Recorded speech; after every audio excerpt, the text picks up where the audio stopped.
একজন বসে বসে তেলাওয়াত করছে ঘরের বারান্দায়, ওয়ালা ইয়াহুব্বু আলা তাআমিল মিসকিন, যে মিসকিনদেরকে খাবার দেয় না, খাবার দিতে উৎসাহ দেয় না, তারা কিয়ামতে বিশ্বাস করে না। হঠাৎ একজন মিসকিন এসে বলছে, আমি কয়েকদিনের অসুস্থ, না খাওয়া, দয়া করে আমারে কিছু খাবার দেন। আপনি যদি এখন বলেন, বেটা আমি কোরআন শরীফ পড়ছি, আমাদের ডিস্টার্ব করলি, তা আপনি পড়ছেন কি? হ্যাঁ, আপনি পড়ছিলেন কি? যেটা পড়ছিলেন সেটাই তো সামনে এসে দাঁড়িয়েছে। এই পড়া বিষয় যদি বাস্তবে রূপ দিতে চান, সামর্থ্য থাকলে ওই লোকটাকে কিছু না কিছু খাবার দেওয়া লাগবে, তাহলে আপনার পড়ার হক আদায় হবে। কথা বলেন ঠিক কিনা? ইন্নাল হামদুলিল্লাহ والصلاة والسلام على رسول الله أما بعد فأعوذ بالله من الشيطان الرجيم بسم الله الرحمن الرحيم ولقد أخذ الله ميثاق بني إسرائيل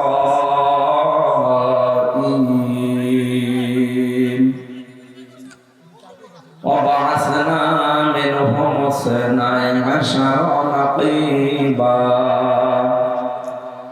وقال الله إني معكم صدقت يا ربنا اللهم صل على محمد وآله وصحبه وبارك وسلم। আলহামদুলিল্লাহ। এখানে দাঁড়িয়ে আছেন কারা? বসেন বসেন, সব বসে পড়েন। হ্যাঁ, বিছান।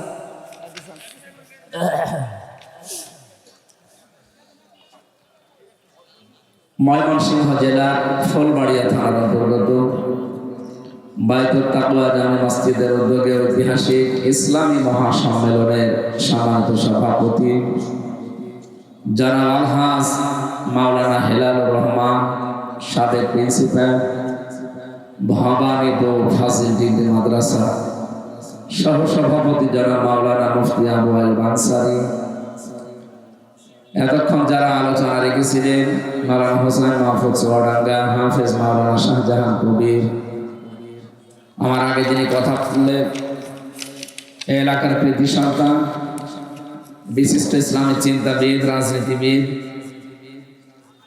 জনাব অধ্যাপক জসিমউদ্দিন, আতাল্লাহু আমরাহু ওয়া বারাকাল্লাহু ফি হায়াতি, বলেন আমিন। কোথায় বাতাস যাচ্ছে? হ্যাঁ, গায়ে যদি ঘেমে যায় তো আপনার বাতাস দেখতে দরকার। যুবক মানুষকে দেন 2-3 মিনিট দেন, তারপরে দরকার। মঞ্চে বসা ওলামা ইকরাম, সামনে বসা মুসলমান ভাইরা, পর্দার আড়ালের সম্মানিতা মা এবং বোনেরা, ভাইয়েরা এসেছে, প্রশাসনের ভাইরা, প্রাণ প্রিয় মুমিন শাহীবাসী, আল্লাহর দরবারে শুকরিয়া জানাচ্ছি যিনি কোরআনের জন্য এই সময়টা ব্যয় করার সুযোগ দিলেন। আলহামদুলিল্লাহ। বিশাল একটা জগদ্দল পাথর আমাদের বুকের উপর থেকে নেমে গেছে। এটা হচ্ছে আমি জাহিলিয়াতের পাথর। আপনি মন খারাপ করলেও এইটাই বাস্তব। 1500 বছর আগে একটা পাথর নবীজির পিঠকে বাঁকা করে রেখেছিল, ওটার নাম হচ্ছে আমি জাহিলিয়াতের পাথর। ওরা যা যা করতো ঠিক তাই তাই দেখলাম 15.5 বছরে করা হচ্ছে। আয়না ঘরের কথা নাম শুনলাম, আমি নিজেও তো কিছুদিন ছিলাম, দেখেছি বাস্তবতা। মানুষ এত নিষ্ঠুর হতে পারে। এমনিতে তো মাটির নিচে 2 নম্বরে আপনি যদি যতটুকু ঘর, এদিকে 3.5 হাত, এদিকে 1.5 হাত, কবরের মতো। এটা জিন্দা মানুষের কবর। এমনি রেখে দিলেই তো মানুষ টেনশনে মরে যাওয়ার কথা। তারপর আবার ভেতরে যদি আপনি তালা লাগিয়ে দেন, পায়ের সাথে চেন লাগান, হাতের সাথে হ্যান্ডকাপ লাগিয়ে রাখেন, 24 ঘন্টা আপনি শুয়ে থাকবেন, পারবেন না। আমার সাথে মুফতি ফখরুল সাহেব ছিল, উনি বলছিল যে ভাই এই যে আমি ষাটপাট হয়ে হাত পা মেলিয়ে শুয়ে থাকি, আমার যা করেছে এই যে শুয়ে থাকা কত বড় নিয়ামত আমি জানি। একটা মানুষ শুয়ে থাকতে পারবে না 1-2 ঘন্টা 5 ঘন্টা, একদিন 2 দিন না, বছরের পর বছর। মাজার এই যে ভেতরে যে হাড়টা আছে পিঠের নীল দাঁড়ার ভেতরে, এটা তো আমার মনে হয় এমনি নষ্ট হয়ে যাওয়ার কথা। আমারও ব্যথা হয়ে গেছে, আমার এখন ব্যথা করে। এ কঠিন পাথর আল্লাহ আমাদের বুকের উপর থেকে যে সরিয়ে দিলেন, আমরা খুশি হয়ে বলছি আলহামদুলিল্লাহ। খালাকাল ইনসান আল্লামাহুল বায়ান। আল্লাহ পাক বলেন আমি মানুষ বানিয়েছি আর কথা বলা আমি শিখিয়েছি, অথচ সেই বাক্য শক্তি রুদ্ধ করে রেখেছিল জালেমেরা। বিজ্ঞান এখন জানাচ্ছে মানুষ যে কথা বলে এই কণ্ঠের ভেতরে 27টা স্তর আছে। এতগুলো ধাক্কা স্তর পার হয়ে একটা কথা তৈরি হয়, আর সেইটা জালেমরা বন্ধ করে রেখেছিল। আমার কথা বলার ক্ষমতা কি জালেমরা দিয়েছে না আল্লাহ দিয়েছে? আল্লাহর এই নিয়ামতের উপরে যারা হাত দিয়েছিল এরা জালেম না? কথা বলেন না কেন? যেখানে যে জিনিস রাখা দরকার ওইটা ওই জায়গায় না রেখে অন্য জায়গায় রাখলে সেটা হয় জুলুম। কথা বুঝতেছে? এই যে টুপিটা রাখা দরকার মাথায়, এটা যদি কেউ পায়ের কাছে রেখে দেয় এটা টুপির উপরে জুলুম। এই যে স্যান্ডেল আমার পায়ের কাছে, এটা যদি কেউ মাথায় রাখে সব সময় এটা স্যান্ডেলের উপরে জুলুম। কথা বুঝতেছে? তাহলে আমি যে কথা বলবো এটা আল্লাহর দেওয়া নিয়ামত, একটা বাক শক্তি, আকেল শক্তি, ঘ্রাণ শক্তি, এগুলো আল্লাহ আমাকে দিয়েছে। এগুলো যারা রুদ্ধ করে রাখে, যারা বন্ধ করে রাখে, এরাও এক প্রকার জালেম। এই জুলুম থেকে আল্লাহ তাদের কণ্ঠনালী ছেড়ে দিয়েছে। কথা এতদিনও বলতাম কিন্তু মন খুলে বলতে পারতাম না। এখন যারা কথা বলতে সত্যিই পারে, জবান খুলে বলেন আলহামদুলিল্লাহ। দরুদ আর সালাম পড়ছি আমাদের নবী মুহাম্মদুর রাসূলুল্লাহ সাল্লাল্লাহু আলাইহি ওয়াসাল্লামের প্রতি। কোরআন শরীফ পড়তে গিয়ে আমাদের আরবি অক্ষর যে কয়টা লাগে আমরা দেখেছি, প্রতিটি অক্ষরে আল্লাহ পাক নবীকে ডাক দিয়েছেন। আলিফ দিয়ে আল্লাহ জানাতে চেয়েছেন আহমাদ, আমার নবী প্রশংসিত। বা দিয়ে আল্লাহ পাক বলেন আমার নবী বাশীর, তিনি সুসংবাদদাতা। তা দিয়ে আল্লাহ পাক জানিয়েছেন আমার নবী মুত্তাকি, পরহেজগার। সা দিয়ে আল্লাহ পাক জানিয়েছেন আমার নবী মুদ্দাসসির, কম্বলওয়ালা। জিম দিয়ে জানিয়েছেন আমার নবী জামিল, সুন্দর। হা দিয়ে তিনি জানিয়েছেন আমার নবী হামিম, অন্তরঙ্গ বন্ধু। খ দিয়ে জানিয়েছেন খাতামান নাবিয়্যিন, আমার নবী শেষ নবী। একটা একটা অক্ষরের শেষ অক্ষরে যে দেখবেন আল্লাহ ডাক দিয়েছেন ইয়া দিয়ে, ইয়াসিন। আল্লাহ পাক বলেন হে নেতা, আল্লাহর ঘোষণা দেওয়া নেতা এই দুনিয়ায় একজনই। এখানে দেন ভাই, এখানে দিলেন। আর আপনি দাঁড়িয়ে আছেন কি? বসেন, কেউ দাঁড়াবেন না। আপনার জন্য পেছনে আবার মানুষ ডিস্টার্ব করবে।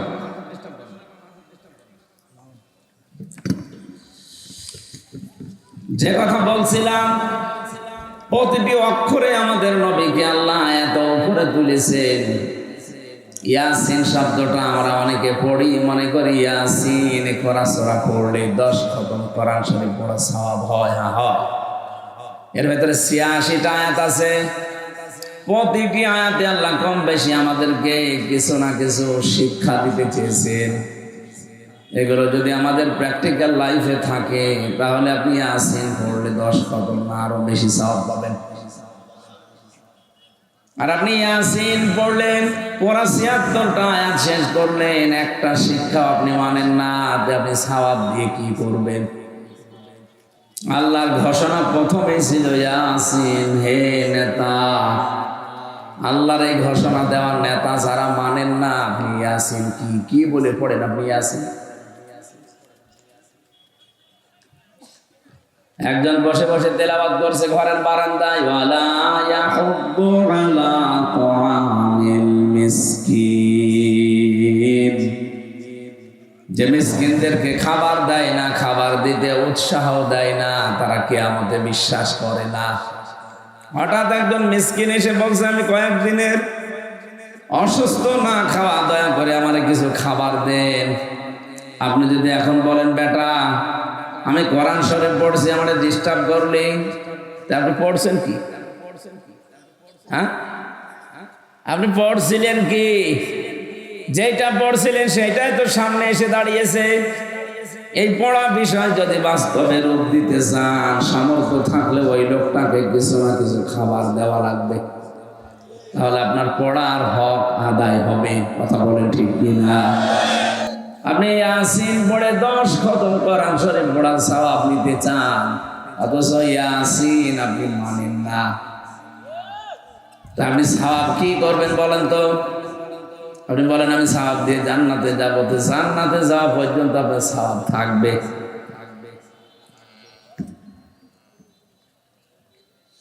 এবার আসেন মূল প্রশ্নে।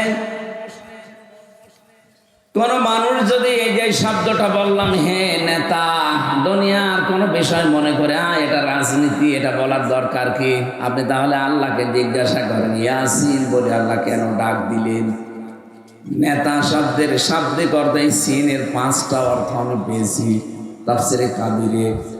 আল্লামা ফখরুদ্দিন রাজি রহমাতুল্লাহ আলাইহি লিখেছেন, সিন মানে সাইয়্যিদুল আলামিন, সিন মানে সাইয়্যিদুল কাওনাইন, সিন মানে সাইয়্যিদুল বাশার, সিন মানে সাইয়্যিদুল আম্বিয়া, সিন মানে সাইয়্যিদুল মুরসালিন।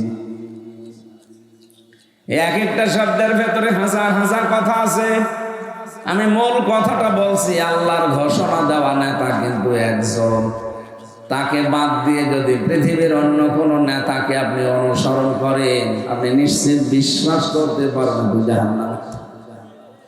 কি আপনার বিশ্বাস হচ্ছে না?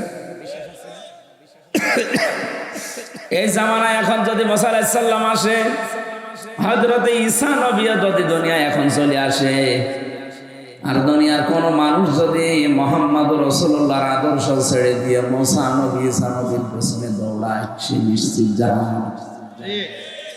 বলেন তো, নবীদেরকে যদি এখন আল্লাহ পাঠায়, তাদেরকেও মানা যাবে না, কারণ সব নবী এখন শেষ। এখন শেষ নবীর জামানা। প্রশ্ন আসতে পারে, শেষ নবী তো নেই? নেই, কিন্তু তার রেখে যাওয়া আদর্শ আছে, তার নায়েবে রাসূল আছে। এই যে আল উলামা ওয়ারাসাতুল আম্বিয়া, যারা আলেম তারা নবীদের ওয়ারিস, উত্তরাধিকারী, নায়েবে রাসূল, স্থলাভিষিক্ত।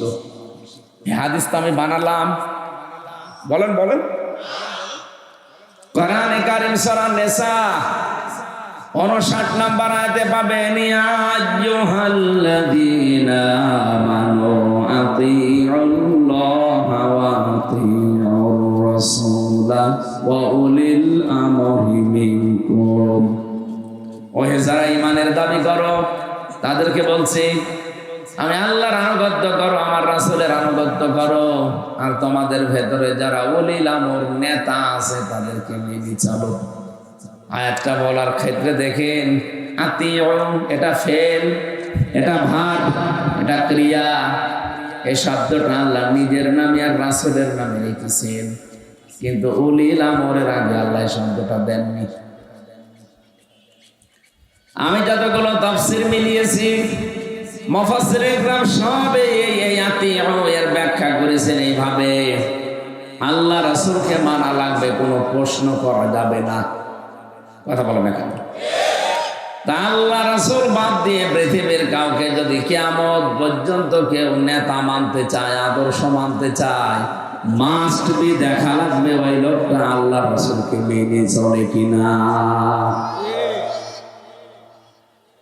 কয়েকবার আমি রিপিট করলাম, হয়তো অনেকের খারাপ ধারণা আসতে পারে যে কি আসলাম আর কি বলে। আরে ভাই, আপনাকে আমি বাঁচাতে চাচ্ছি। সূরা হুদ 98 নম্বর আয়াত, 12 নম্বর পারা, 12 নম্বর পৃষ্ঠার 1ম নম্বর লাইনে আছে, বাড়িতে শুধু বাংলা তাফসীরটা মিলিয়ে দেখবেন, ইয়াকুমু কওমাহু ইয়াওমাল কিয়ামাতি ফাআওরাদাহুম নার ওয়া বিইসাল বিরদুল মাউরুদ। রব্বুল আলামিন বলেন, এই আয়াতের বাংলা সারমর্ম এইটা, কিয়ামতে যদি কোন নেতা জাহান্নামে যায়, ওই নেতার অনুসারী দুনিয়ায় যারা আছে তারা জাহান্নামে যাবে। আমি তো মনে হয় এটা বানালাম আয়াতটা, এখন সূরা হুদের 98 নম্বর আয়াত বাড়িতে মিলাবেন।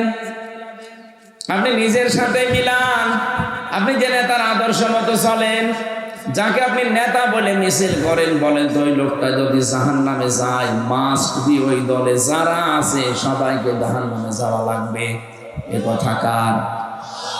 এই জন্য আত্মীয় শব্দটা খুব গুরুত্বপূর্ণ, মারাত্মক। এটা দেখা লাগবে আমি যাকে মেনে চলি ওই লোকটা আল্লাহ রাসূলকে মেনে চলে কিনা। যদি মেনে চলে তাকে মেনে নেওয়া কিন্তু ফরজ। আর যদি দেখি না এই লোকটা আল্লাহ রাসূলকে মানে না, ও যদি আমার বাবাও হয়, ওকে মেনে নেওয়া জায়েজ নেই। কারণ আমার বাবা জাহান্নামে গেলে তো আমি তার সাথে যেতে পারি না। কথা বলেন না কেন? আপনি যাবেন বাবার সাথে? এই জন্য আল্লাহর ঘোষণা দেওয়ার নেতা আমি আশা করি কি বোঝাতে চাই, আপনি বুঝেও ফেলেছেন। আল্লাহ রাসূলকে মেনে চললে সে আত্মীয়, না হলেও সে আমার নেতা।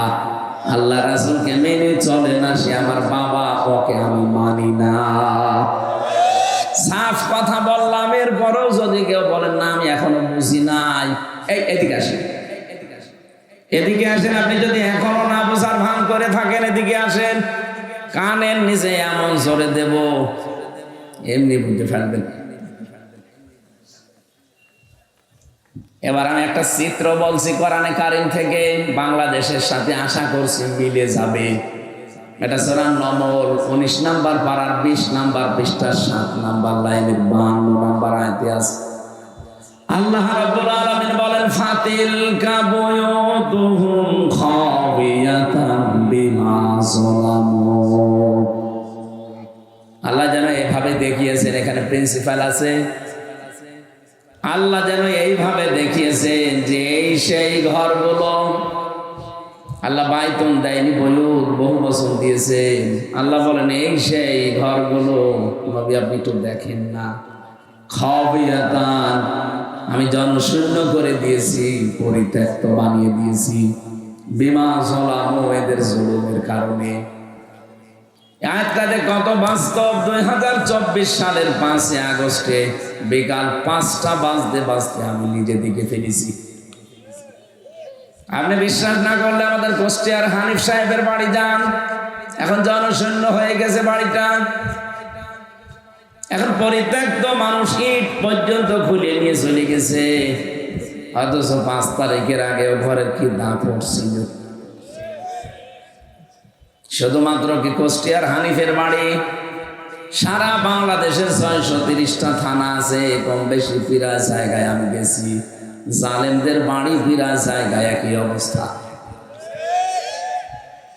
আল্লাহ রাব্বুল আলামিন বলেন, ফাকুতিআ দাবিরুল কওমিল্লাযীনা যালামু, জালেমদের শিকড় কাটা হয়ে গেছে।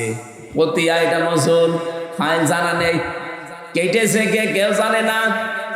সারা দেশে জালেমদের এই বাড়ি ঘর অফিস, এদের সব কিছু যে ধ্বংস হয়ে গেল, ওজাড় গৃহ হয়ে গেল, পরিত্যক্ত হয়ে পড়ে আছে। ধানমন্দির ওই বাড়িটাও, ওটা এখন গণ টয়লেট হয়ে গেছে। কি কথা বলছে না? আমি কয়েকদিন আগেও গিয়ে দেখি কেউ এদিকে কেউ এদিকে কেউ এদিকে, মনে হচ্ছে জামাতবদ্ধ টয়লেট চলছে। আল্লাহ এমনিতে এগুলো করে দেয়নি, বিমা যালামু, ওদের জুলুমের কারণে। কারণ যে জায়গায় বসে জালেমরা জুলুমের ষড়যন্ত্র করে, ওই জায়গাটা পর্যন্ত আল্লাহ অভিশপ্ত করে দেয়। এদের এত বড় শিকড় আল্লাহ যদি কেটে দিতে পারে, কি শিকড় গেড়েছিল দেখেছেন আপনি? ইউনিয়নের চৌকিদার থেকে শুরু করে একেবারে সংসদ পর্যন্ত প্রতিটি জায়গায় জালেমদের লক সেট করা ছিল। এটাকে আমি বানালাম, আমি নিজে দেখেছি। রিমান্ডে আমার এইভাবে অত্যাচার করেছিল, মনে হচ্ছে যে একেবারে সব ওর বাপ দাদার কাউকে দুনিয়ায় মানে না।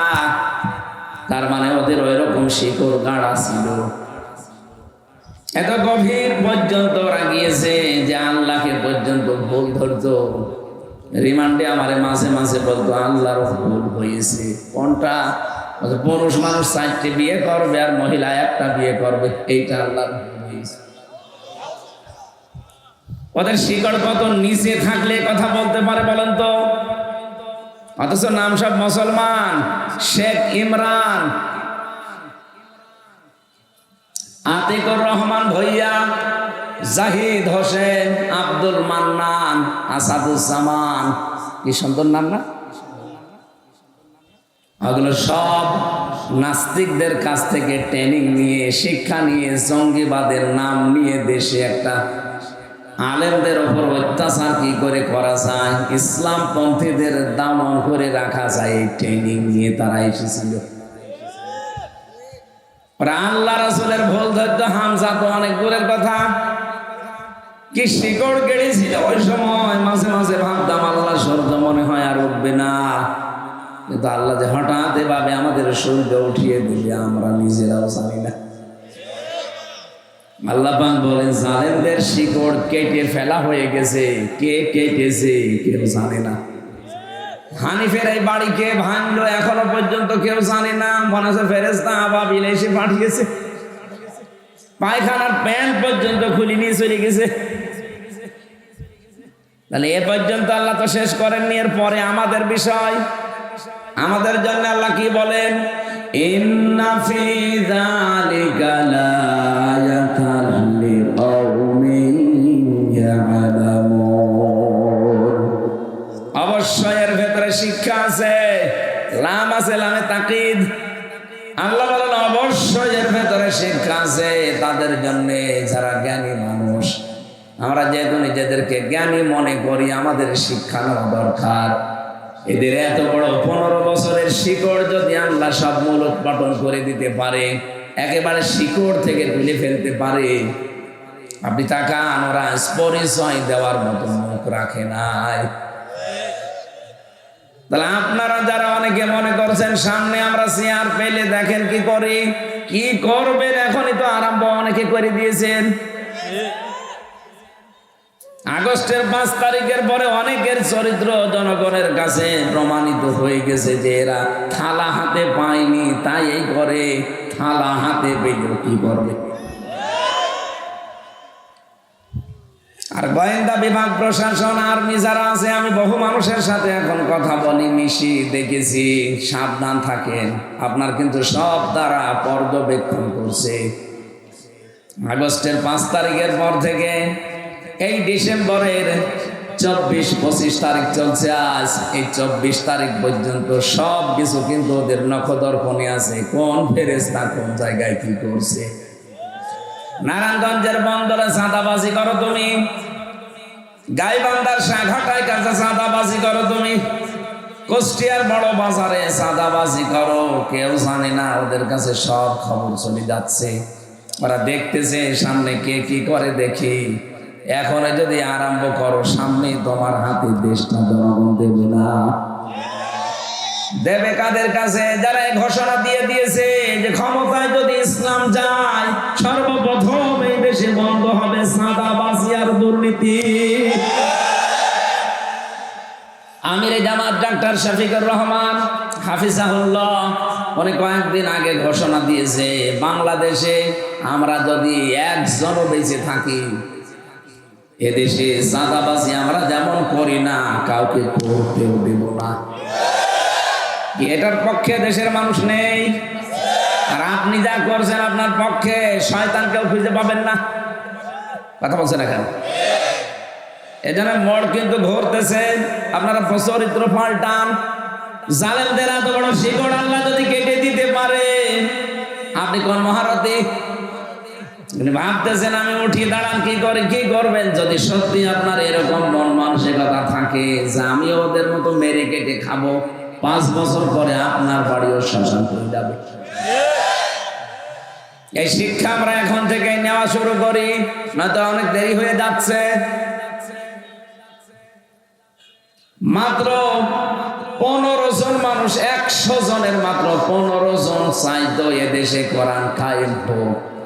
আগস্টের 5 তারিখের আগের রিপোর্ট, মাত্র 100 জনের 15 জন মানুষ বলতো যে ইসলামের দেশে কায়েম হোক। কিন্তু এখন এই 3 মাস 4 মাসের ব্যবধানে রিপোর্ট বের হচ্ছে, দেশে এখন 100 জনের 58 জন মানুষ চাচ্ছে দেশে কোরআনের আইন জারি হোক। এটা এমনি হয়নি। কিছু মানুষের ত্যাগ প্রতীক্ষা, কিছু মানুষের আত্মত্যাগ, জীবন দান করা, তাদের যে অ্যাক্টিভিটিস, তাদের যে ক্লাস। আল্লাহ মুসা নবীকে যেভাবে জমিনের শাসন ক্ষমতা দিয়েছিলেন, অথচ ওই জামানায় ফেরাউন মুসা নবীকে কোন ঠাসা করে রেখেছিল। এই 54 বছরে আমরাও যেটা দেখলাম, এই দেশে কত দল আছে, জালেমরা একটা দলকে কিন্তু কোন ঠাসা করে রেখেছিল। এই কথা বলছেন না কেন? আল্লাহ রাব্বুল আলামিন বলেন, রাগ না করে কোরআনের আয়াতগুলো তার মিথ্যা না বাড়িয়ে মিলান। সূরা কসস 5 নম্বর আয়াত 20 নম্বর পারার 4 নম্বর পৃষ্ঠা 14 নম্বর লাইনে আছে, যে কোনো তাফসিরে পাবেন। অনুরিদু আন্নামুন্না আলাল্লাযীনা ইসতাদঈফু ফিল আরদি ওয়া নাজআলাহুম আইম্মাতাও ওয়া নাজআলাহুমুল ওয়ারিসিন। আল্লাহ পাক বলেন, আমি আল্লাহ ইচ্ছা করলাম। ইচ্ছা করছেন কে? এই জোরে জবাব দেন কে? উনি যদি কোনো ইচ্ছা করে, ওটা বাস্তবায়ন হতে 41 সাল লাগবে। ফাআলুল লিমা ইউরিদ, যা ইচ্ছা তাই করেন। ইন্নামা আমরুহু ইযা আরাদা শাইআন আইয়াকুলা লাহু কুন ফায়াকুন। আল্লাহ বলেন, আমি কোন কাজের যদি ইচ্ছা করি, শুধু কোন বলি সঙ্গে সঙ্গে ফায়াকুন হয়ে যায়। এই বিশ্বাস আল্লাহর ক্ষমতার উপরে আমাদের আছে না নেই? বলেন বলেন। উনি শুধু ইচ্ছা করবে, টার্গেট দেওয়া লাগবে না যে 41 সাল 71 সাল, না, শুধু কোন বলবে ফায়াকুন হয়ে যাবে। নাকি উনি দুর্বল হয়ে গেছে? বলেন। উনি বলেন, আমি ইচ্ছা করলাম, নুরিদু আন্না মুন্না, আমি একটু অনুগ্রহ করব, দয়া দেখাবো, আলাল্লাযীনা ইসতাদঈফু ফিল আরদি, তাদের উপরে যাদেরকে এই জমিনে দুর্বল করে রাখা হয়েছিল, অপদস্থ, অপমান, জুলুম, নির্যাতন কোন ঠাসা করে রেখেছিল ফিরআউন। আমি চাইলাম, আমি ইচ্ছা করলাম ওই দলকে জমিনের ইমাম বানিয়ে দেই।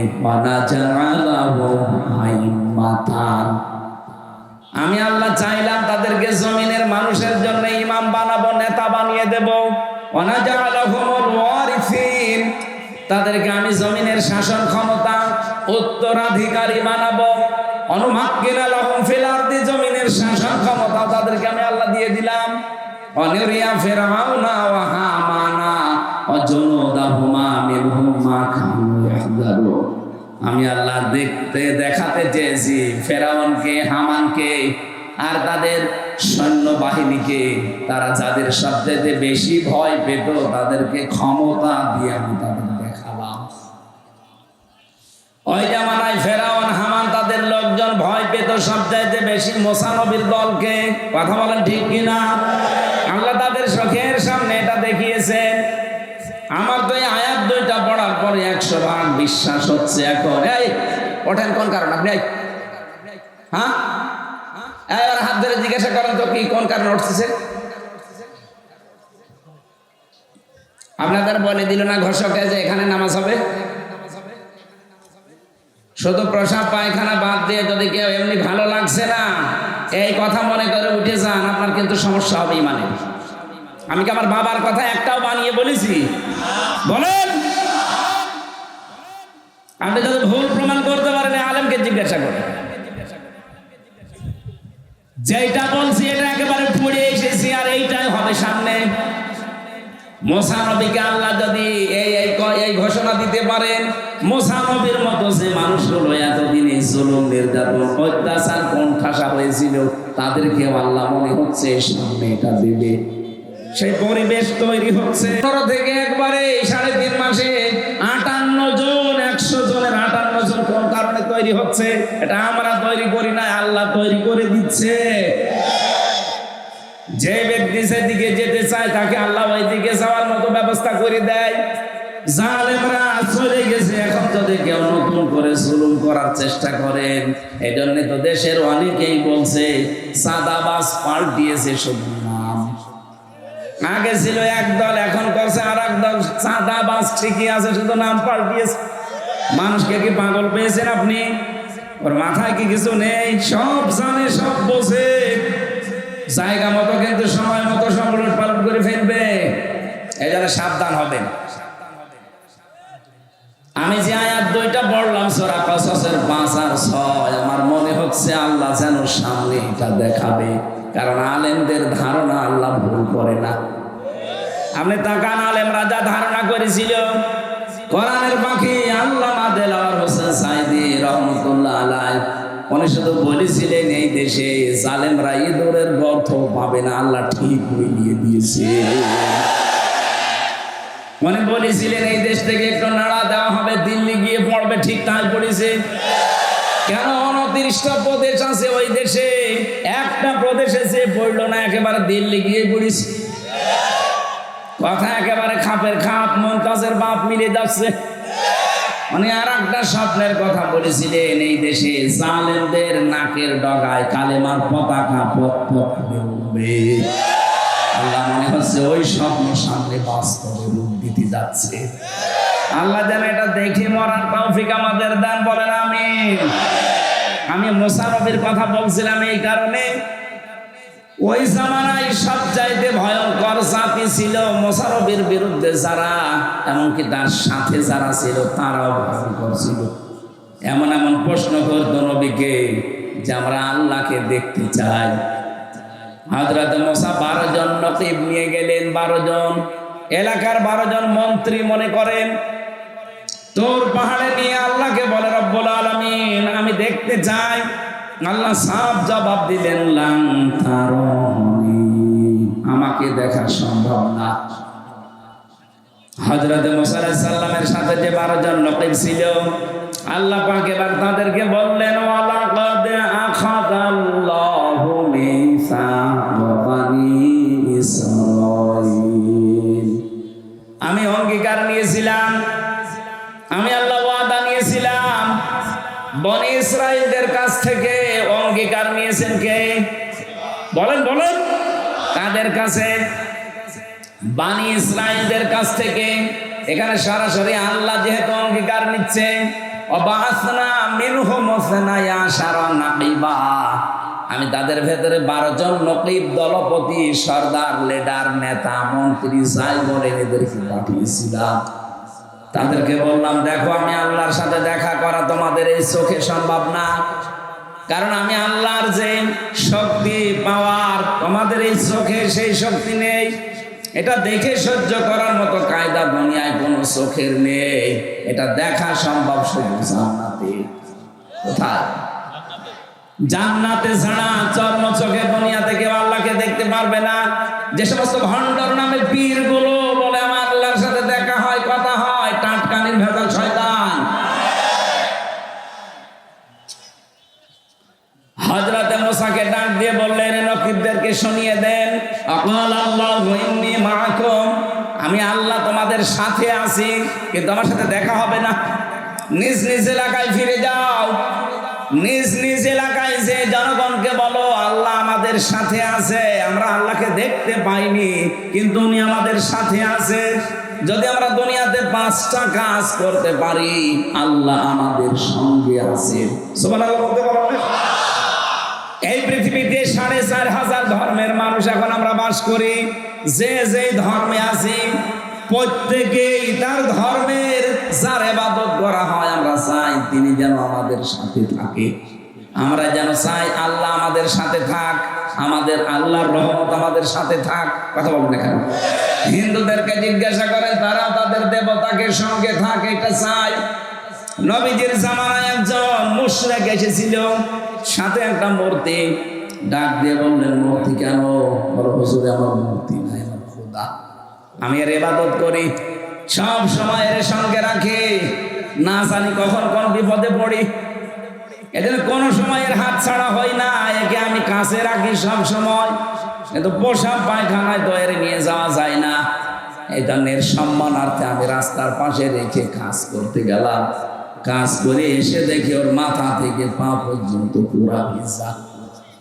মনে করলাম খোদার গা ভেজা, মনে হয় কোনো বরকতের পানি হবে। জহব্বা দিয়ে চাটলাম, দেখি দুর্গন্ধ। চিন্তা করলাম খোদার গা ভিজা, রহমতের পানি, বরকতের পানিতে গন্ধ হবে কেন? পাশে তাকিয়ে দেখে একটা কুকুর দাঁড়িয়ে আছে, নিচ দিয়ে পানি টপকাচ্ছে। এবার বুঝলাম এটা কোন বরকতের পানি। মেজাজ গেল খারাপ হয়ে, নিজেকেই কুত্তার পোশাক থেকে বাঁচাতে পারো না, আমি বিপদে পড়লে কিভাবে বাঁচাবে? দিলাম এক আসার, নাচ ভেঙে গেছে। নবীজি বলেন, আমার কাছে কেন আসলে? লোকটা বলে, ইয়া রাসূলুল্লাহ, এখানে আমাদের শিক্ষা আছে, এই ভালো করে তাকান। লোকটা বলেন, ইয়া রাসূলুল্লাহ, এদের কল্প কাহিনী, এদের মিথ্যাচার, এদের অনাচার, এদের যত কিছু সব আমার কাছে ধরা পড়েছে, যেগুলো সব ভুয়া। এতদিন যার উপরে ভরসা করতাম সে নিজেকেই বাঁচাতে পারলো না। মাত্র 3 ঘন্টার ব্যবধানে পুরা দেশ থেকে মাটির সাথে মিশে গেল। অথচ এই লোকটাকে মাথার উপরে রেখে নিচে আমি একজন হুদা, হাত বের করে বলতাম যে আমি এলাকায় আছি, কারণ উপরে যে 2জন আছে ওগুলো খোদা আর আমি হুদা। এই কথা বলছে না কেন? এই বিশ্বাসেই তো রাখতেন নাকি? দেখেছেন মা বাবার মেয়ের ছবি 2 দিকে দিয়ে নিচে হুদা এভাবে হাত বের করে আছে, অবসাতে যায় এলাকার জনগণকে, আমি কিন্তু অমুকের লোক। খোদা আমার মাথার উপরে থাকতে আমার ভয় নেই। ওই জামানায় ওই মুশরিকতাই করতো, ওনাই না বুঝে করতো। আপনি কোন বুঝে করেন? আপনি কোন বুঝে করেন বলেন তো? ওরা না বুঝে করেছে, আপনি কোন বুঝে করেন? অত বসার পরেই দেখেছে যে না, কুত্তার পোশাক থেকে বাঁচাতে পারে না, ও আমারে বাঁচাবে কি করে?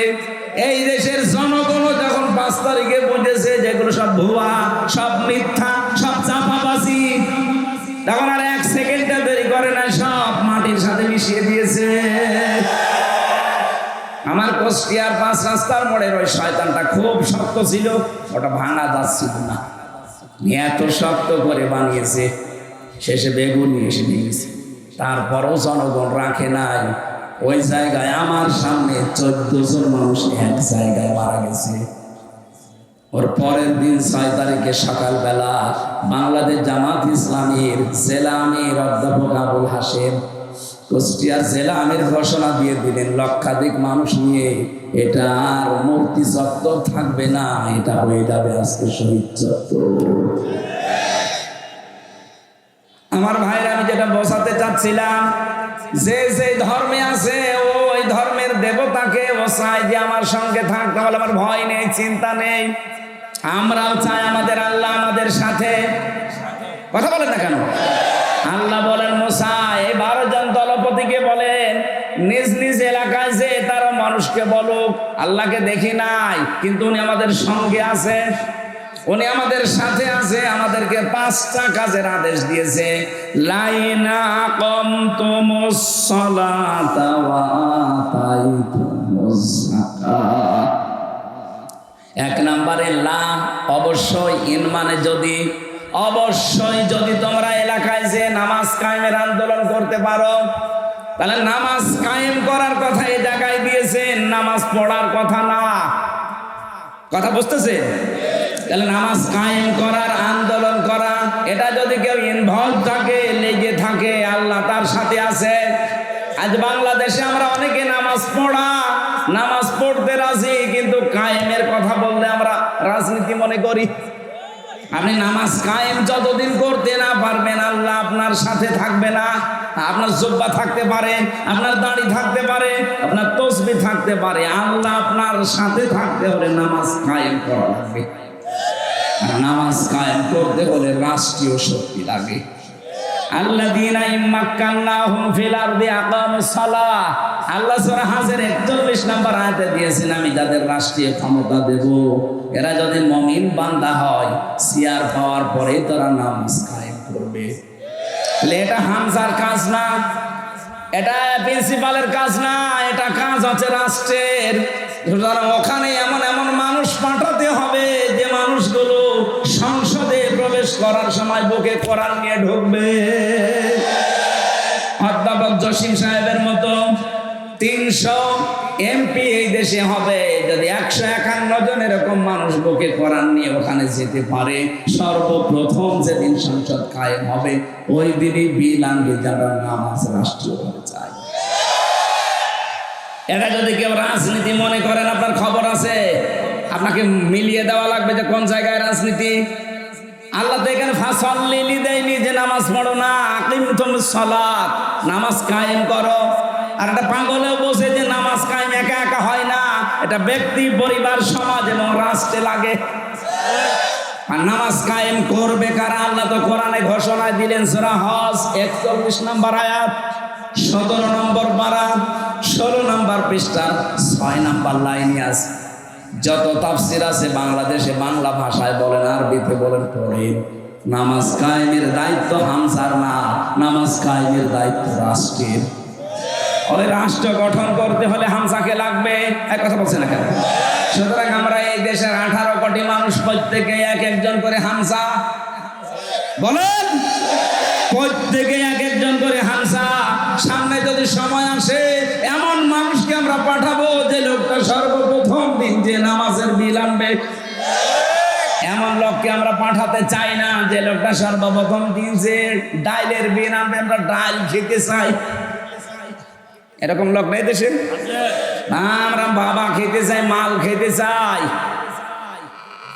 আপনি বলেন আমার একটা ভোটে আর কি হয়? কি হয় মানে মাইয়াশফা শাফাআতান হাসানাতান ইয়াকুল্লাহু কিফলুম মিনহা ওয়া মাইয়াশফা শাফাআতান সাজ্জিয়াতান ইয়াকুল্লাহু নাসিবুম মিনহা।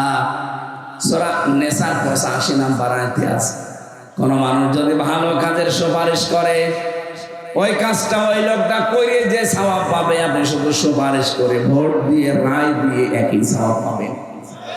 আপনার একটা ভোটের কারণে উনি যদি সত্যি এমপি হতে পারে, উনি যদি সত্যি সংসদে যেতে পারে, আর 151 জন জসিমউদ্দিনের মতো মানুষ যদি দাঁড়িয়ে বলে আমরা নামাজের বিল চাই, আজকে চাই, স্পিকার যদি বলে হ্যাঁ এটা চান কারা কারা, যদি 300-র ভেতরে 151 জন হাত তুলে ফেলে, ওই রায়টা কিন্তু বলবে জয়যুক্ত হয়েছে। পরের দিন নামাজের ওয়াজ করা লাগবে না, মানুষ এমনি আজান হলে মসজিদে যে নামাজ পড়বে। কথা বলেন ঠিক কিনা? আমি ভোট দিয়েছিলাম মাত্র একটা, কিন্তু 18 কোটি মানুষ নামাজ পড়লে যে সওয়াব পাওয়া যাবে সব আমি একাই পেয়ে যাবো। সুবহানাল্লাহ বলতে পারেন না? এটা দুনিয়ার কাজ হয় কি করে? এটা তো আমার আখিরাতের কাজ। বলে না এটা রাজনীতি, এটা ভোট ভাট। ভোট ভাট তাতে কি আছে? ভোট এই শব্দটা কোরআনে আছে, ইন্নাল্লাহা ইয়া'মুরুকুম আন তু'আদ্দুল আমানাতি ইলা আহলিহা।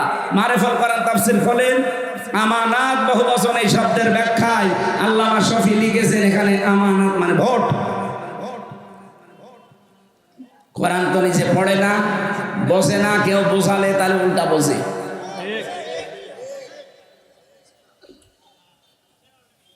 তাহলে আল্লাহকে সঙ্গে রাখতে হলে আপনাকে নামাজ কায়েমের আন্দোলন করা লাগবে। যারা করে তাদের সাথে থাকবেন, যদি না থাকতে পারেন বিরোধিতা করবেন না। তাহলে আল্লাহ আপনার সাথে নেই, আর আল্লাহর সঙ্গে না থাকলে সঙ্গে থাকবে কে? ওমাইয়াশু আন যিকিরির রহমান নুকাইয়িদ লাহু শাইতানান ফাহুয়া লাহু কারিন। সূরা যুখরুফ 25 নম্বর পারা 11 নম্বর পৃষ্ঠার প্রথম নম্বর লাইনে 36 নম্বর আয়াত। আল্লাহ বলেন যারা আমি আল্লাহর বিধান থেকে জিকির থেকে মুখ ফিরিয়ে নেয় ওর পেছনে একজন শয়তান আমি নিযুক্ত করে দেই। এজন্য আল্লাহকে আমার সঙ্গে রাখতে চাই না, চাই না? আরো জোরে বলেন।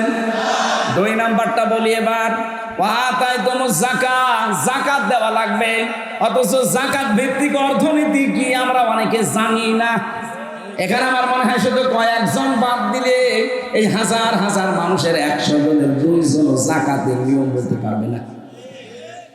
ইসলামী অর্থনীতি যে একটা ইবাদত অনেকে আমরা জানি না, অথচ নামাজ পড়ি, রোজা রাখি, হজ করে আসি। ইসলামী অর্থনীতির ভেতরে যে নিয়ম নীতিগুলো আছে এটা যে জানা মানা ইবাদত আমরা মনেও করছি না। ইসলামী অর্থনীতিতে মোশারাকা আছে, মোদারাবা আছে, মোরাবাহা আছে, বায়ে সালাম আছে, বায়ে ইস্তিসনা আছে, বায়ে মুআজ্জাল আছে, বায়ে ওয়াহিদা আছে, 28টা নিয়ম আছে। আপনি জিজ্ঞাসা করেন তো কোন মানুষটা এগুলো জানে মেনে চলে? অথচ নবী নিজের জীবনে মুরাহাবা মোদারাবা তিনি নিজে পালন করে দেখিয়েছেন। মোদারাবার সিস্টেম হচ্ছে আমি শ্রম দেব, স্যার টাকা দেবে। নবীজি নিজের জীবনে শ্রম দিয়েছেন আর খাদিজাতুল কুবরা অর্থ দিয়েছেন। এক কথা বলছেন না কেন? এইটাই তো ইসলামী ব্যাংক মেনে চলে। রাষ্ট্রীয়ভাবে ইসলাম কায়েম হওয়ার আগ পর্যন্ত এই দেশে কোনো ব্যাংক 100% সুদ থেকে মুক্ত হওয়া সম্ভব না, এটা আমি জানি। কিন্তু সোনালী, রূপালী, চৈতালি এদের চাইতে তো ভালো। কথা বলছে না কেন? ওরা সরাসরি হারাম কাজে লিপ্ত। এরা চেষ্টা চালাচ্ছে, পারছে না। এতদিন যাই গুছিয়ে এনেছিল এস আলম এই হারাম খোর 80,000 কোটি টাকা মারি কাটিয়ে দিচ্ছে। নিজে তো একটা ব্যাংক বানাতে পারো না, একজন বানিয়ে দিয়েছে আর বাবার জিনিস মনে করে সব জবাই করার দরকার। শয়তান কত হাজার হাজার লক্ষ লক্ষ মানুষের কর্মসংস্থান হচ্ছে, নিজে তো 1 টাকা উপায় করতে পারে না। মানুষের উপায় করা টাকাগুলো নিয়ে 1-2 টাকা না 80,000 কোটি টাকা মারি কাটি করেছে। আর ওই দরবেশ, এত বড় বড় দাড়ি দরবেশ, ও 7টা ব্যাংক থেকে 36,000 কোটি টাকা মারি কাটে। প্রতি বছরে 42,000 কোটি টাকা পাচার হয় এই দেশ থেকে। প্রতি বছরে 15.5 বছরে হিসাব করে দেখেন। আমি বানিয়ে বলছি না, সব পড়াশোনা করে দেখে দেখে বলছি। প্রতি বছরে যদি 42,000 কোটি টাকা করে পাচার হতো, 36,000 কোটি টাকা একজনই মার্কেটিং কাটিং করলো। অথচ আমাদের পদ্মা সেতু বানাতে তাও 3 বারের বাজেট, একবারে বাজেট দিলে অত লাগতো না। প্রথমে মাত্র 12,000 টাকা না কত বাজেট দিয়েছিল, এরপরে আবার বাড়িয়েছে, এরপরে আবার বাড়িয়েছে, এরপরে আবার বাড়িয়েছে। এই মিলে সব মিলে হচ্ছে 32,000 কোটি টাকা খরচ ওইটা। আর এক লোক যদি 36,000 কোটি টাকা মারে, ওই রকম পদ্মা সেতু বানিয়ে আরো 4,000 কোটি টাকা থেকে দিবে। কি করেছে আপনি দেখতে পাচ্ছেন না? আপনি হোসাইন ভাই বলছিল না যে 2 জন মন্ত্রীর গ্যারান্টি দিয়েছে, মাওলানা মতিউর রহমান নিজামী, আলিয়া হাসান মোহাম্মদ মুজাহিদ রহমতুল্লাহ আলাইহি। 4 আনার দুর্নীতিও পায়নি অনুবীক্ষণ যন্ত্র দিয়ে। আল্লাহর ওলি খোঁজার জন্য আপনি সেই চলে যাচ্ছেন সিলেটে, আল্লাহর ওলি খোঁজার জন্য চলে যাচ্ছেন চট্টগ্রামে। এগুলো তো আল্লাহর ওলি অর্থনৈতিক ভাবে। কথা বলেন না কেন? এগুলো আল্লাহর ওলি না? কত সম্পদ কামাই করার জায়গা ছিল দেখেছেন? 4 আনা দুর্নীতি পাইনি। আপনি কি মনে করেন আল্লাহর ওলি মানে ওই যে গাছতলায় বসে হু হু করছে ওটা ওলি? ওটা তো বলি।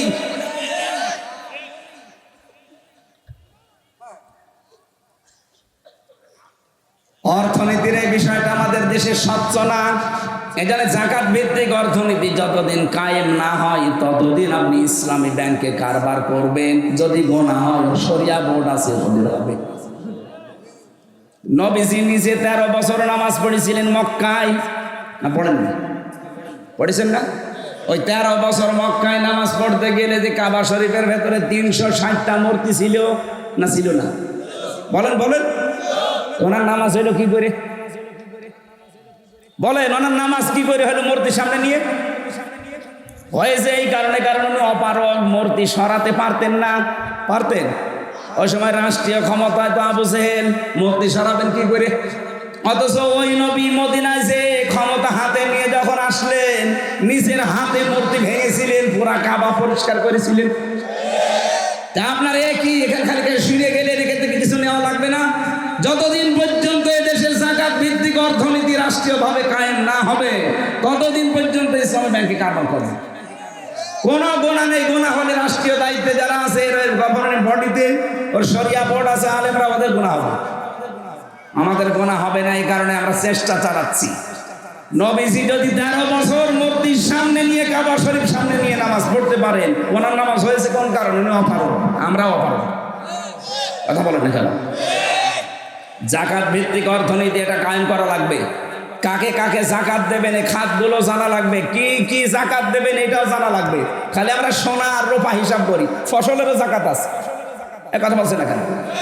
শরীরেরও জাকাত আছে না নেই? হারাম খেয়ে এক একজনের শরীর 3 পুরুষের মতো। জাকাত দেওয়া লাগবে না শরীরের? জাকাত, শরীরের জাকাত কি? রোজা। কি এত বড় শরীর, ওরে বাবা হাতির মতো। রোজার কথা বললো, বলো হুজুর আমার গ্যাস, পিটানো দরকার শয়তান। রোজা রাখলে আরো গ্যাস ভালো হয়, কথা বলে না কেন? এখানে 5টা কথা 3 নম্বরে আছে, বা আমান তুমি রসুলি, আমার রসুলের উপরে ঈমান আনবা, ওয়া আযযারতুমুহুম, তাদেরকে সাহায্য করবা, ওয়া আকরাতুমুল্লাহ কারদান হাসানা, আল্লাহকে উত্তম ঋণ তোমরা প্রদান করবা। রব্বুল আলামিন বলেন এটা যদি কেউ করতে পারে, লাউ কাফিরান্না আনকুম সাইয়্যাতিকুম, ওদের জীবনের যে অপরাধগুলো ছিল আমি আল্লাহ ওটা সব মিটিয়ে দেব, সবগুলো মুছিয়ে দেব, একটা অপরাধ আর বাকি থাকবে না।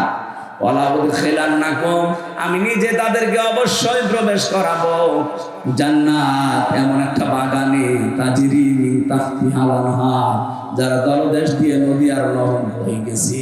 ফামান কাফারা বাদা যালিকা মিনকুম, এরপরেও যদি তোমাদের ভেতরে কেউ মুখ ফিরিয়ে চলে যায়, ফাকাদ দাল্লা সাওয়াস সাবিল, সে সরল পথ থেকে অনেক দূরে সরে যাবে। বলেন নাউজুবিল্লাহ। আল্লাহকে সঙ্গে রাখার জন্য যে কাজগুলো বললাম খুব সংক্ষেপে, আমরা এখন থেকে যদি আরম্ভ না করি, সত্যি আল্লাহর রহমত আপনার সাথে থাকবে না। জেলখানার এই 3টা বছরের অভিজ্ঞতা আমার সবচাইতে বেশি এইটা। ওখানে 100 জনের প্রায় 70 জন মানুষ জেল খাটতেছে পারিবারিক জীবনের কারণে। স্বামী স্ত্রীর ভেতরে হয়তো তালাকের বিষয়, অথবা যৌতুকের কোনো কারণে, অথবা বউকে শাসন করতে গিয়ে মেরে ফেলেছে। এখন যে জল্লাদটা আছে ওর নাম ইলিয়াস, চট্টগ্রামে বাড়ি। এর আগে যেটা ছিল নরসিংদীর শাহজাহান জল্লাদ, কত মরে গেছে। এখন যেটা আছে ওর বড় কেস না। আমি ওই ফাঁসির কন্ডেম সেলে থাকতাম, আমার কাছে এসে একদিন বলছে, হামজা ভাই আমি আজকে যে আমার 30 বছর জেল, আমি 17 বছর মক্কা মদিনায় ছিলাম। আমি বিয়ে করার মাত্র কয়েকদিন সংসার করেছিলাম, কিন্তু আমার বউর সাথে আমার মায়ের মিল নেই। আমি কিছু মাকে আর বোনকে দিলে আমার বউর মন পাওয়া যায় না। শেষে আমি ওকে সংশোধন করার জন্য একটা থাপ্পড় দিয়েছিলাম, মরে গেছি। হ্যাঁ, একটা থাপ্পড় দিয়েছি, একটু জায়গা মতো লেগেছে, মনে হয় মরে গেছে। এখন ওর বাবা মা মামলা দিয়েছে মার্ডার। শেষে আমি আজ এই যে আমার ফাঁসি ছিল, এখন আমি যাবজ্জীবন এসেছি। 30 বছর আমার জেল খাটা লাগবে, এখন আমি ফাঁসি দেই, মানুষকে ফাঁসি দেয়, অথচ খুব বড় মামলা না, সংশোধনের জন্য একটা থাপ্পড় দিয়েছে। আজ হাজারো পরিবারে শান্তি নেই, স্বামী স্ত্রীর যে দাম্পত্য কলহ কেন, এগুলো দেখে দেখে দেখে দেখে কোরআন হাদিসের সাথে মিলিয়ে আমি বই লিখেছিলাম। ওখানে তো লিখতে দেয় না, খালি টুকে টুকে রেখেছিলাম। পরবর্তীতে বাইরে এসে বইটা ছাপিয়েছি। পারিবারিক জীবনে স্বামী স্ত্রীর দাম্পত্য কলহ আমাদের অধিকাংশের ভেতরে এগুলো আছে। আমরা আবেগে যদি কিছু করে ফেলি না, ওই 4 দেওয়ালের মাঝে গেলে জীবন আর বের হতে পারবে না। এই জন্য এই জায়গায় খুব সেন্সিটিভ জায়গা, ওরা এমনি বাঁকা হাড়ের তৈরি, ওই বাঁকা হাড়ে ওইভাবেই কাজ করা লাগবে ওদের সাথে।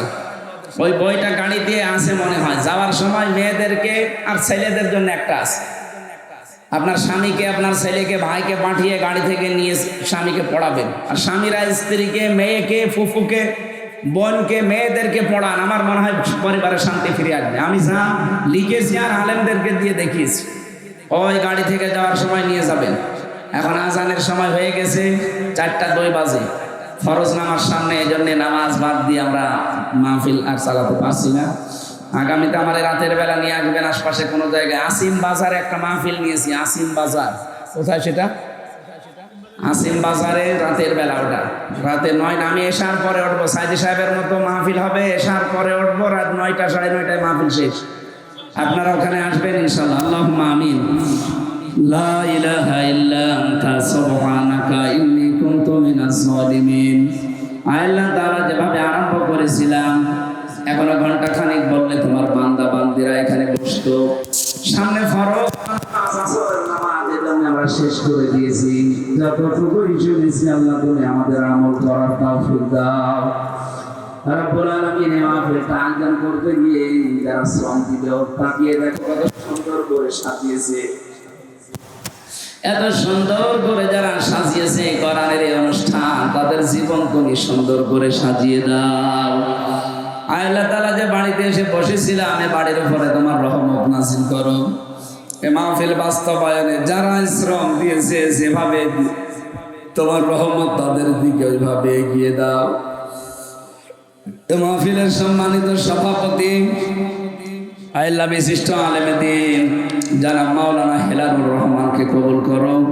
মাওলানা আবু আয়ুব আনসারী, মাহফিলের যত অতিথি এখানে এসেছে, বিশেষ করে আমার জসিমউদ্দিন ভাই সহ, আব্দুল লতিফ সহ যত অতিথি এখানে বসে আছে, আল্লাহ সম্মানিত মানুষদের সম্মান মর্যাদা আরো বাড়িয়ে দাও।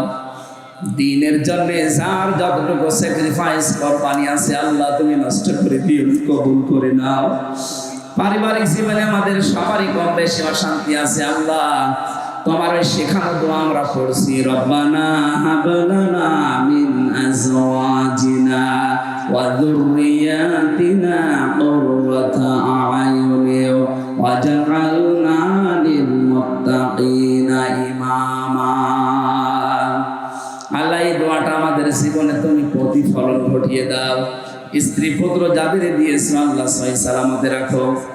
মা বোনদের জন্য আলাদা করে কিছু বলতে পারি নাই, তুমি তাদেরকে খাদিজার মতো আয়েশার মতো বানিয়ে দাও। অনেকের স্বামী সংসারে শান্তি নেই, আল্লাহ মেহেরবানি করে স্বামী সংসারে শান্তি দাও। রব্বুল আলামিন জালেমকে যখন তুমি তাদের শিকড় কেটে দিয়েছো, এই দেশে কিয়ামতের আগে কোনো জালেমকে আর প্রতিষ্ঠা দিও না। এই দেশটা তুমি কোরআনের হাতে তুলে দাও। চর্ম চোখে আমরা দেখতে চাই তোমার কালাম দিয়ে আমাদের এই দেশটা চলছে। 3টা বছর সালেমের এই জেলখানার অন্তঃপ্রকোষ্ঠে আমার শরীরটা অসুস্থ হয়ে গেছে। আল্লাহ তুমি শেফায়ে কামেলা আজেলা নসিব করে দাও। তাহাজ্জুদের নামাজ যতদিন আমি জেলখানায় পড়েছি, প্রতিদিন আমি এই দোয়া তোমাকে জানিয়েছি। মুক্ত জীবনে যদি তুমি আমাকে ফেরত দাও, আমার কণ্ঠটা তুমি ভিক্ষা দিও, আমার জ্ঞান এলেন তুমি বাড়িয়ে দিও। অল্প সময়ের ভেতরে মেন কথাগুলো তোমার বান্দা বান্দীদেরকে শোনাতে পারি, বোঝাতে পারি, সেই তৌফিক তুমি আমাকে দিও। আমি মনে করি আমার দোয়া তুমি কবুল করে নিয়েছো। যতটুকুই বলেছি অল্প সময়ে তোমার বান্দা বান্দীদের মেনে চলার তৌফিক দাও। বারাকাল্লাহু লানা ওয়া লাকুম ফিল কোরআনিল আযীম। এলাকায় মাঠের নিচে যারা ঘুমিয়ে আছে, একটা মানুষকেও তুমি আযাব দিও না, তুমি মাফ করে দাও। গত 19 সালে এখানে একবার এসেছিলাম, যে বাড়িতে এসে বসেছিলাম, শুনলাম আমার বাড়িওয়ালা মারা গেছে। আল্লাহ তুমি ওই মুরব্বী বান্দাকে মাফ করে দাও। আল্লাহুম্মা রাব্বিরহামহুমা কামা রাব্বায়ানি সাগীরা। আলহামদুলিল্লাহি রাব্বিল আলামিন। যখনই মরণ আসবে যেন পড়তে পারি লা ইলাহা ইল্লাল্লাহু মুহাম্মাদুর রাসূলুল্লাহ। এই নামাজের সময় 5-6 মিনিট বেশি হয়ে গেছে, এখানে নামাজ পড়ি, আশপাশে